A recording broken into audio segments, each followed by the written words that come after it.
পৃথিবীতে আপনি যখন যে অবস্থানে আছেন, এই অবস্থান নিয়ে আল্লাহর কাছে শুকরিয়া আদায় করেন। বিশ্বাস করেন আপনি যে অবস্থানে আছেন, আপনার জায়গায় আসতে পৃথিবীর অনেক, অনেক মানুষ মরিয়া।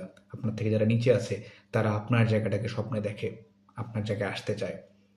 তারা ভাবে ওই জায়গাতে পৌঁছালে জীবন হয়তো সার্থক। আপনি এখন যা ভাবছেন, আমি আমার জায়গা থেকে উপরে উঠলে জীবনটা সার্থক, ব্যাপারটা সেটা নয়। আপনি ভাই পৃথিবীতে কোনো সার্থকতা খুঁজে পাবেন না। পৃথিবীতে আল্লাহ সার্থকতা রাখে নাই। সার্থকতা একমাত্র পরকালে বেহেশতে আছে। পৃথিবীতে কোনো সার্থকতা নাই।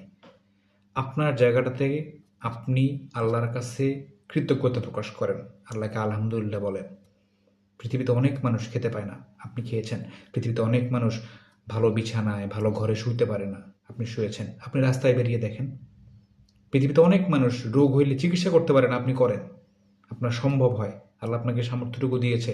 যখন যা মন চায় তা খাইতে পারেন, যেখানে যায়, যখন যেখানে যেতে ইচ্ছা করে সেখানে যেতে পারেন। পৃথিবীর অনেক মানুষ এমনটা পারে না ভাই, আসলেই পারে না।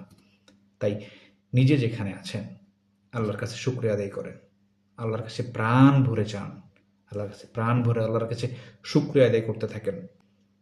ইনশাল্লাহ আপনি যত আলহামদুলিল্লাহ বলবেন, আল্লাহ আপনার রিজিক, আল্লাহ আপনার বরকত তত বাড়ায় দিতে থাকবে ইনশাআল্লাহ। ধন্যবাদ।